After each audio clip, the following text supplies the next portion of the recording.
Bonjour à toutes et à tous, salariés d'Engie ou de ses filiales, et bienvenue dans notre rendez-vous mensuel du mois de janvier 2026 sur l'épargne salariale. Tout d'abord, une bonne année et une bonne santé. Vous voulez comprendre le fonctionnement du PEG, du PERCOL ou du PERO? Vous voulez faire les bons choix pour préparer votre avenir? Ce podcast est fait pour vous. Ensemble, nous allons tout vous expliquer sur ces dispositifs, décortiquer leurs avantages et vous donner toutes les clés pour prendre des décisions éclairées. Que vous soyez déjà familier avec ces dispositifs ou que vous découvriez tout juste le sujet, notre podcast vous accompagne pas à pas. Des experts, des conseils pratiques et des réponses à vos questions. Tout est réuni pour vous aider à tirer meilleure partie de votre épargne salariale. Pour ce mois de janvier, je vous propose d'abord un point rapide sur les performances des fonds. Puis nous terminerons avec la question du mois. Quelle bonne résolution adopter pour bien gérer son épargne salariale en début d'année? Avant de commencer, un rappel important. Les informations présentées ici sont d'ordre général et ne constituent pas un conseil financier personnalisé. Nous commençons cette chronique, comme d'habitude, par la performance des fonds sur le plan d'épargne groupe. On retrouve la performance des fonds avec le niveau de risque, la performance sur 1 an, 3 ans et 5 ans et le rendement annualisé. Enfin, les horizons de placement. On observe des évolutions contrastées selon les supports, ce qui rappelle une chose essentielle. Tous les fonds n'ont pas le même objectif ni le même niveau de risque. Ces performances s'inscrivent toujours dans une logique de moyen-long terme. Et il est important de ne pas raisonner uniquement à court terme. Voici un graphique résumant les performances annualisées des fonds sur 1 an, 3 ans et 5 ans. L'Europe a surperformé cette année 2025 et le rendement d'Action Croissance est logiquement au-dessus d'Action Monde. Notez quand même les performances dans le marché haussier des 5 dernières années avec un plus 97% sur Action Monde en 5 ans, soit quasiment x2 en 5 ans. Nous continuons avec le PERCOL, où les fonds sont les mêmes que le PERO, à la différence du fonds monétaire qui est remplacé par le fonds euro sur le PERO. Nous retrouvons le même tableau avec un bilan de performance sur 1 an, 3 ans et 5 ans, l'annualisation des performances et l'horizon de placement. Par défaut, la gestion est par horizon de placement, ce qui permet une meilleure performance sur le long terme et une exposition en fonction de votre date de départ en retraite. A noter la bonne performance cette année du fonds PME Euro avec un quasiment plus 19%. Même construction graphique que pour le PEG avec les performances sur 1 an, 3 ans et 5 ans annualisées. Nous passons à la question du mois et les bonnes résolutions en matière d'épargne salariale.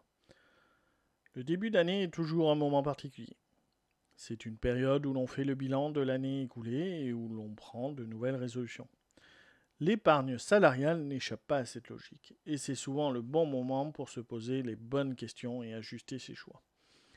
La première bonne résolution, et sans doute la plus importante, consiste à profiter pleinement de l'abondement proposé par l'entreprise lorsqu'il existe.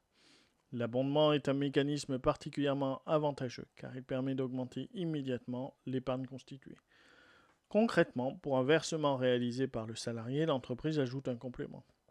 C'est donc une forme de rendement immédiat, sans prise de risque supplémentaire.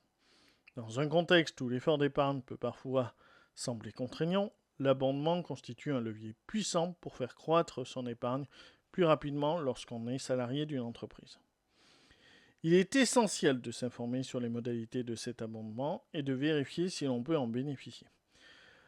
En ce qui concerne le groupe Engie, une opération comme le dispositif Link 2026 illustre parfaitement l'intérêt de ce type de mécanisme et l'opportunité qu'il représente pour tous les salariés d'Engie. La deuxième bonne résolution porte sur la manière dont l'argent est placé.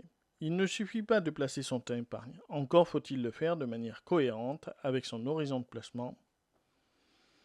En épargne salariale, cette notion de durée est centrale. Les sommes investies sur un plan d'épargne groupe sont, sauf déblocage anticipé, bloquées pendant 5 ans.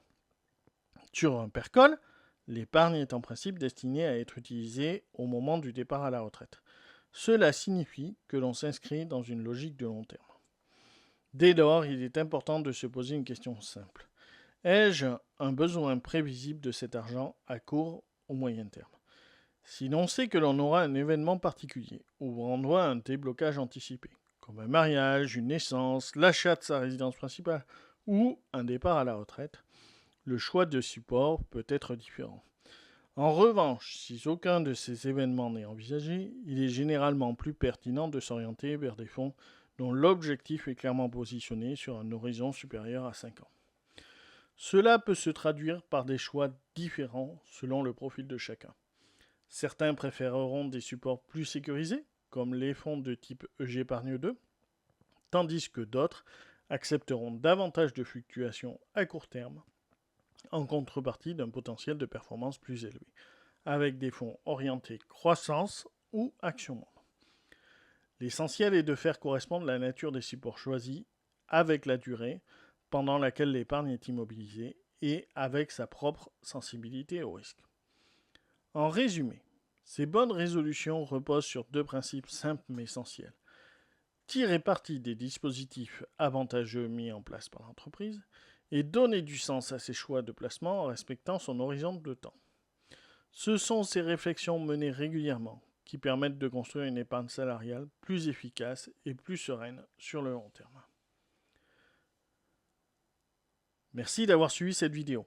Nous restons à votre disposition pour toute question et nous vous donnons rendez-vous le mois prochain pour une nouvelle actualité sur votre épargne salariale. N'hésitez pas à vous abonner, à liker et à poser vos questions en commentaire. À très bientôt.